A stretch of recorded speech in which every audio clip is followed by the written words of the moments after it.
Olá, queridos alunos. Bom, então vamos lá, né, para mais um PET, começando PET 4, semana 1 de História. Professora Angelita Queiroz, né? Então vamos ver aí o nono ano, o que será esse PET 1, essa semana 1 do PET 4.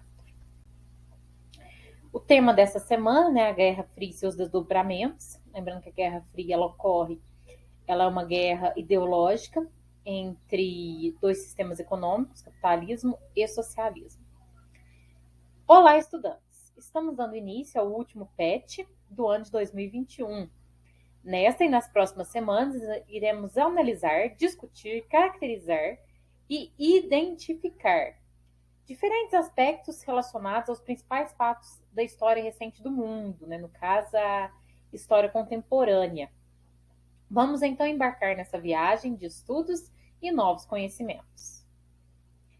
Então, o tema dessa semana, a Guerra Fria e seus desdobramentos.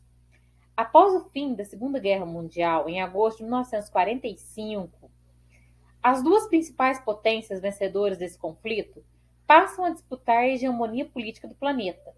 União Soviética e Estados Unidos se lançam numa campanha de promoção dos seus sistemas socioeconômicos.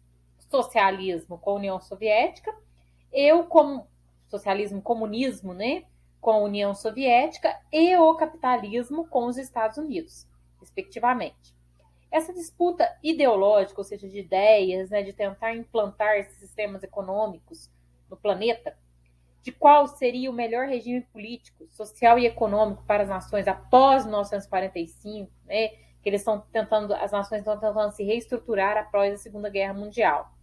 Ficou conhecida como Guerra Fria, uma guerra em que a União Soviética e os Estados Unidos não se enfrentaram de forma direta, mas interferiam nas geopolíticas regionais, em busca de promover os modelos que utilizavam e defendiam. Então, a União Soviética tentava influenciar os países europeus, né, os seus vizinhos ali, a sua roda, a Europa, enquanto que os Estados Unidos tentavam influenciar os países americanos, da América do Norte, no caso, Canadá, América Central e América do Sul. Né? Então, foi aí bem ideológico, né? Tentaram aí implantar esses modelos.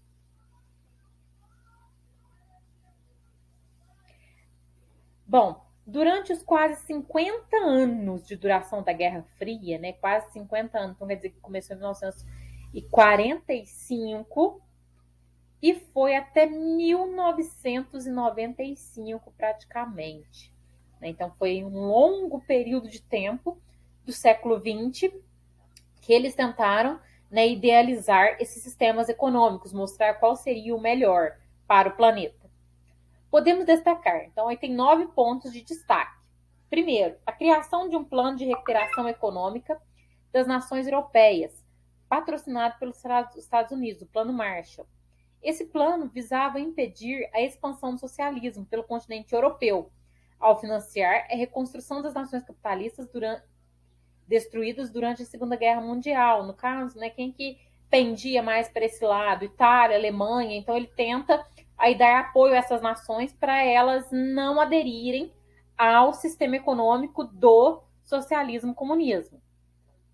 Segundo ponto, mercantilismo nos Estados Unidos. Perseguição a pessoas que defendiam o modelo socioeconômico soviético ou eram críticas ao regime capitalista, né? Então eles queriam aí continuar divulgando essa venda de mercadorias, venda de produtos, né? E acabavam perseguindo quem era contrário a essa situação. 3. Criação da OTAN, Organização do Tratado Atlântico Norte, organização militar das principais nações capitalistas. E em respostas, os soviéticos criaram o Plano de Varsóvia, né? O Pacto de Varsóvia. Então, quer dizer que eles criaram, né, duas grandes instituições para manter esses sistemas econômicos e manter esse apoio. 4. A separação das penínsulas coreana e do Vietnã em áreas de influência capitalista e socialista. Essa separação acabou resultando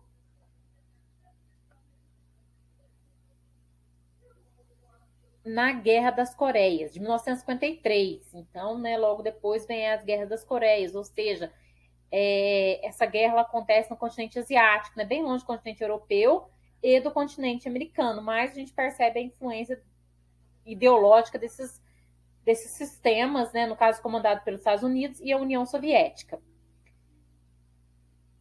Depois, Coreia do Norte, né, e a existência até o presente momento da Coreia do Sul, capitalista, e Coreia do Norte, socialista. E na Guerra do Vietnã, 1964 e 1975, com vitória dos apoiadores do regime socialista. 5. A Revolução Chinesa, Revolução Cubana, que era socialista, né, as duas, que implantou, né, o sistema socialista comunista político nesses países. Em Cuba é político e econômico até atualmente. Na China, somente político. E elas ainda são repúblicas comunistas socialistas. E golpes militares e implantação de ditaduras capitalistas na América Latina. 6. A corrida armamentista. Desenvolvimento de armas nucleares de destruição em massa. Né? Ou seja, aí que fabricação dessas armas. 7. A corrida espacial.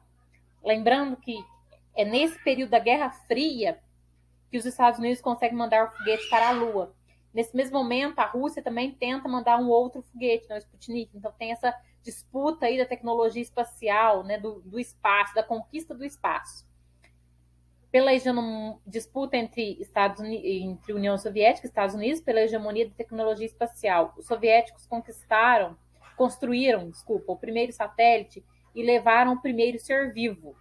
O primeiro homem e a primeira mulher ao espaço. Os estadunidenses foram os primeiros a pisar no satélite terrestre na Lua, né? Então quer dizer que os soviéticos eles levam, mas eles não conseguem chegar na Lua, eles só vão até o espaço.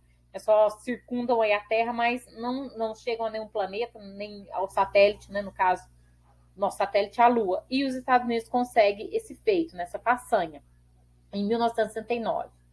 8º ponto, interferência soviética e estadunidense nos processos emancipatórios das colônias africanas e asiáticas, né, que eram comandadas aí pelos países europeus.